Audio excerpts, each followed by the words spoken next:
মা হুয়ার রূহ, মুহাম্মদ আমাদেরকে বলে শোনাও রূহ কারে বলে, কেমন করে আসে, কেমন করে যায়, এ ব্যাপারে কি জানো বলো। 2 নাম্বার প্রশ্ন, মান হুম আসহাবুল কাহাফ, আসহাবে কাহাফ সম্পর্কে কি জানো। 3 নাম্বার প্রশ্ন, মান হুয়া যুলকারনাইন, যুলকারনাইন বাদশা সম্পর্কে কি জানো। আল্লাহর হাবিব সাল্লাল্লাহু আলাইহি ওয়াসাল্লাম বললেন গাদান উজিবুকুম, আগামীকাল বলে দেব। কি বললেন?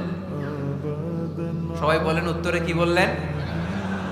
আগামীকাল বলে দেব। তো আগামীকাল সবাই এসে হাজির। বলো, 3টা প্রশ্ন রেখেছিলাম গতকাল, উত্তর বলো। আল্লাহর হাবিব সাল্লাল্লাহু আলাইহি ওয়াসাল্লাম বলতে পারলেন না, কারণ ওহী আসেনি। তিনি ছিলেন ওহী নির্ভর, ডিপেন্ডেন্ট অন ওয়াহি, dependent on revelation, guided by the ওয়াহি। তিনি এর পরের দিনে বললেন গাদান উজিবুকুম, আগামীকাল বলবো। এর পরের দিনে এরা এসে হাজির, উত্তর নাই।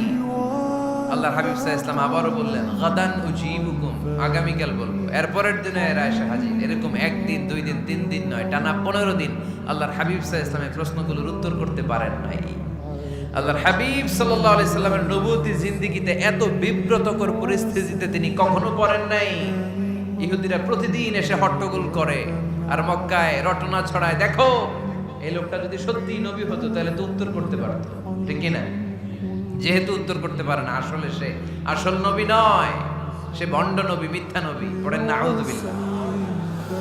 15 দিন পর আল্লাহ আয়াত নাযিল করলেন, ওয়ালা তাকুলান্না লিশাইইন ইন্নী ফাইলুন যালিকা গাদা ইল্লা আইয়াশা আল্লাহ।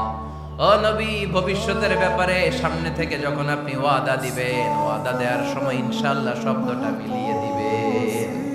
সুবহানাল্লাহ পড়েন। আল্লাহর হাবিব সাল্লাল্লাহু আলাইহি সাল্লামকে শিখানোর মধ্য দিয়ে গোটা উম্মাহকে আল্লাহ শিখাইয়ে দিলেন যে ভবিষ্যতের কমিটমেন্ট যখন দিব, প্রমিস যখন দিব, প্রমিস দেওয়ার সময় কি বলবো? কি বলবো? আল্লাহর হাবিব সাল্লাল্লাহু আলাইহি সাল্লাম ইনশাআল্লাহ বলতে ভুলে গিয়েছিলেন। এজন্য 15 দিন, টানা 15 দিন ওহী আসে নাই।